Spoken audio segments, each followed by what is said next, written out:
Assalamualaikum warahmatullahi taala wabarakatuh. Selamat sejahtera. Tuan-tuan, tolong share, tolong like, tolong subscribe.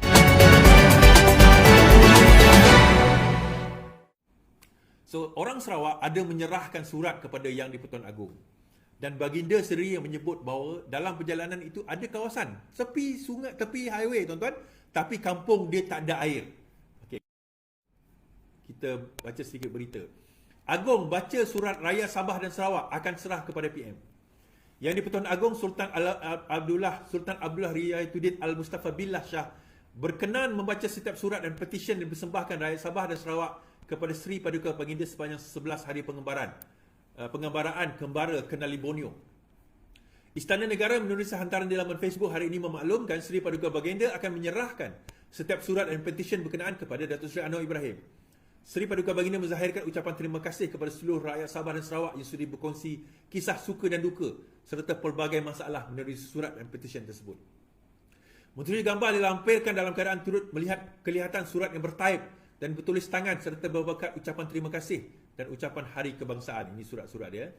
Kembara Kenali Borneo ni julung kali diadakan bermula di Tawau pada 3 September lepas melabuhkan tirai di Teluk Melano. Teluk Melano ni tuan-tuan bawah, kalau tengok peta Sarawak tu, ujung sekali yang end point tu, itu Teluk Melano, yang membabitkan perjalanan sejauh 2154 km menelusuri lembuh raya Pen Borneo menghubungkan Sabah, Sarawak serta Brunei. Konvoi pengembaraan diketuai Al-Sultan Abdullah dan diiringi Raja Pemerintah Agong Tuanku Azizah Aminah Maimunah Iskandariah serta Paduka Ainakda bukan saja berjaya merealisasikan impian Seri Paduka Baginda berdua untuk menemui rakyat di Sabah dan Sarawak serta mendapat sambutan luar biasa daripada rakyat di kedua-dua negeri berkenaan. Now,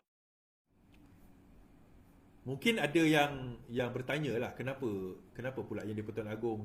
Yalah, Yang di-Pertuan Agong ni tiba-tiba nak, yalah, Sarawak berkaitan Sabah Sarawak ni. Ini julung-julung kali diadakan tuan-tuan oleh Yang di-Pertuan Agong lah. Saya tak tahulah Agong sebelum ni rasanya tak pernah pun.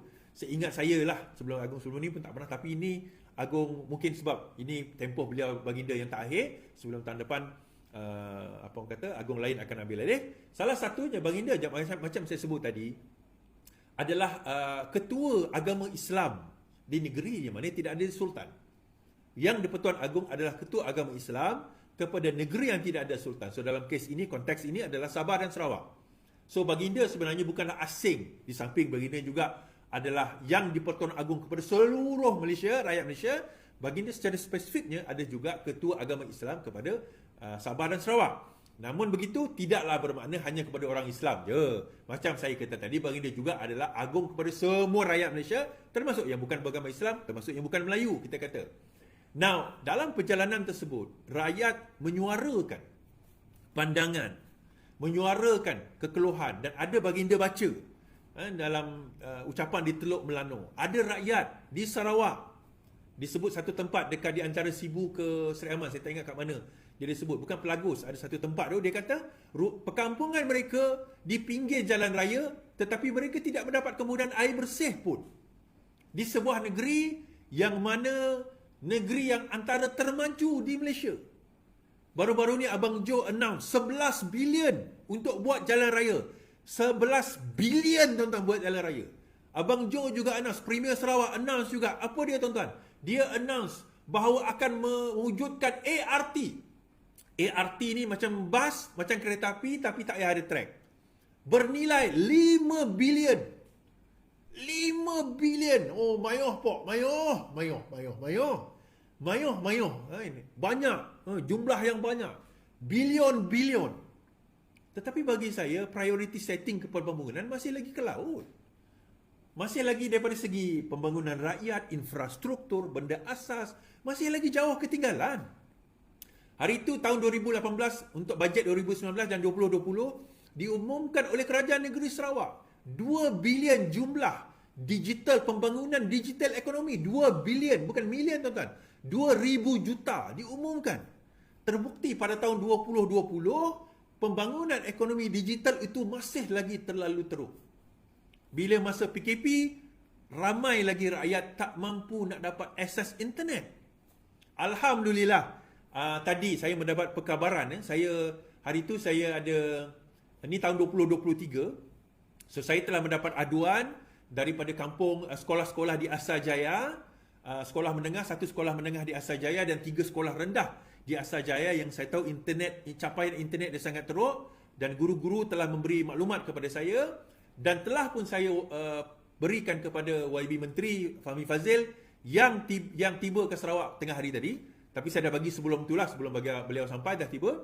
Tak sampai pun 2 hari tuan-tuan, Ketua Pengarah MCMC, SKMM, Suruhanjaya Komunikasi Multimedia telah mengesahkan bahawa beliau akan turun ke sekolah-sekolah tersebut dan membuat ujian dan melihat sama ada perkara itu benar, dakwaan saya itu benar ataupun saya bukan tipu. Tapi mungkin saya tersilap dari segi teknologi. Tak apalah. At least dia buat kerja dia. Tak apa, teruskan Tuan Pengarah atau Ketua Pengarah. Whatever lah.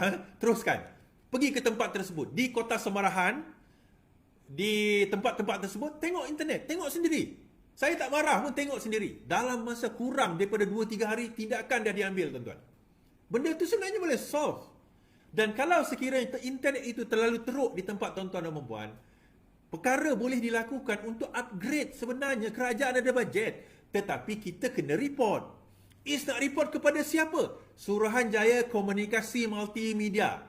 Pergi kepada aduan, pergi ke website, ada aduan kat situ. Bahagian aduan tu tuan-tuan bagi tahu tempat saya internet dia teruk. Jangan cakap teruk. Pergi dekat speed test dan bagi tahu saya buat speed test Celcom DG Maxis ini. Sekarang ini upload dia 0.5, download dia 1.2 contoh. Ni saya test dekat kawasan ini, kampung ini, dekat sekolah ini. Buat. So saya buat, alhamdulillah. Dan ada satu sekolah tu dia tak ada langsung internet, saya minta Starlink.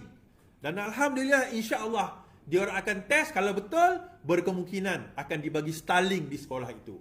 Alhamdulillah tuan-tuan. Tak perlu kredit pada saya dan kawan-kawan saya pun. Saya nak anak bangsa kami di Sarawak ni dapat juga akses internet supaya mereka boleh berpendidikan. Soalan saya kepada cikgu sekolah tu mudah. Adakah ada internet? Tak ada, dia kata, ataupun terlalu lemah.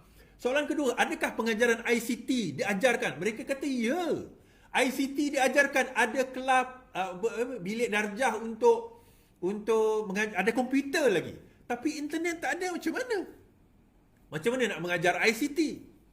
So alhamdulillah. Terima kasih kepada SKMM, Suruhanjaya Komunikasi Multimedia Sarawak yang mengambil tindakan pantas, dan terima kasih juga kepada Menteri Komunikasi YB Fahmi Fadzil yang cakna dan pantas, pegawai-pegawai beliau lah, pantas mengambil tindakan. Alah Iswardi, kau boleh lah, kau rapat dengan Fahmi. Tuan-tuan, saya tak rapat dengan Fahmi.